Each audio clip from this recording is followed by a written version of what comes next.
Hello అండి, నమస్తే. ఇప్పుడు నేనైతే అల్లం పచ్చడి చేస్తున్నాను. చాలా టేస్టీగా ఉంటుంది. ఇది ఇడ్లీలోకి కానీ దోశలోకి కానీ చాలా బాగుంటుంది. ఛానల్ని కొత్తగా చూస్తున్న వారైతే సబ్స్క్రైబ్ చేసుకోండి, లైక్ చేయండి, షేర్ చేయండి. ఇప్పుడైతే ఒక బాండి తీసుకుంటున్నాను. అందులో ఒక 5 to 6 టేబుల్ స్పూన్ల వరకు ఆయిల్ అయితే వేసేసాను. అది వేడెక్కిన తర్వాత కొద్దిగా మినపప్పు, ఒక 10 to 12 పీసెస్ అల్లం ముక్కలు అయితే వేసి బ్రౌన్ కలర్ వచ్చే వరకు ఫ్రై చేయాలి. ఇవైతే బ్రౌన్ కలర్ వచ్చేసాయండి. అందులో కొద్దిగా జీలకర్ర కూడా వేసి జీలకర్ర వేగంత వరకు ఫ్రై చేసుకోవాలి.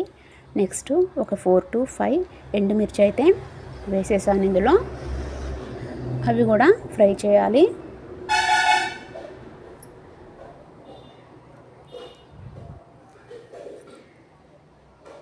నెక్స్ట్ ఇందులో కొద్దిగా చింతపండు కూడా యాడ్ చేస్తున్నాను. ఒక 3 వెల్లుల్లి రెబ్బల్ని కూడా వేసి మంచిగా ఫ్రై చేసుకోవాలి.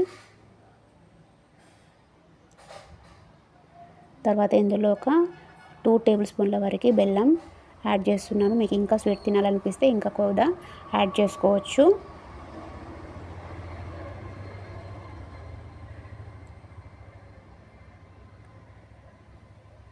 ఈ బెల్లం మొత్తం కరిగేంత వరకు కలుపుతూ ఉండాలి. ఎందుకంటే కలపకపోతే అడగంటేస్తుంది. సో అడగంటనివ్వకుండా కలుపుతూ ఉండాలి.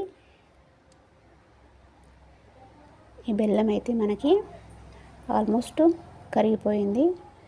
ఇందులో మనము ఒక చిన్న గ్లాస్ వాటర్ అయితే యాడ్ చేసుకోవాలి.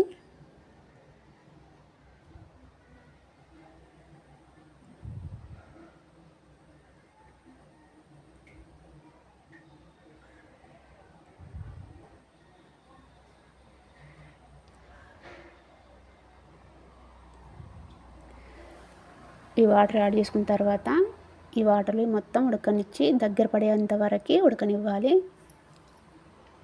ఇవన్నీ ఇందులో చక్కగా ఉడికిపోతాయండి.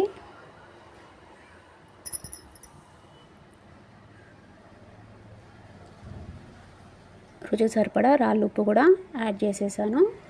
సో ఇదంతా ఇలా చిక్కబడేంత వరకు ఉడకనివ్వాలి. ఇప్పుడు మనకైతే ఇది దగ్గర పడిందండి. ఇప్పుడు స్టవ్ ఆఫ్ చేసుకొని ఇది మొత్తము చల్లారనిద్దాం. సో మనకైతే ఇప్పుడు ఇది చల్లారిపోయింది. సో దీన్ని ఇప్పుడు మిక్సీ పట్టేసుకుందాం. ఇలా మెత్తని పేస్ట్ లాగా పట్టుకోవాలి. నెక్స్ట్ అదే బాండి తీసుకొని ఒక 4 టేబుల్ స్పూన్ల వరకు ఆయిల్ వేసి అందులో ఒక 3 ఎండుమిర్చి, కరివేపాకు, కచ్చపచ్చ దంచి పెట్టుకున్న వెల్లుల్లిపాయ ముద్దను కూడా వేసి బ్రౌన్ కలర్ వచ్చే వరకు ఫ్రై చేసుకొని ఆ పోపుని ఈ అల్లం పచ్చడిలో కలిపేసుకుంటే ఎంతో టేస్టీగా ఉండే అల్లం పచ్చడి రెడీ.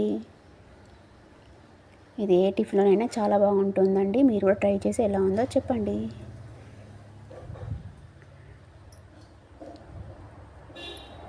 పెసరట్టు విత్ అల్లం చట్నీ సూపర్ కాంబినేషన్ అండి. చాలా బాగుంటుంది. మీరు కూడా ట్రై చేయండి. ఛానల్ నచ్చితే సబ్స్క్రైబ్ చేసుకోండి. Thank you.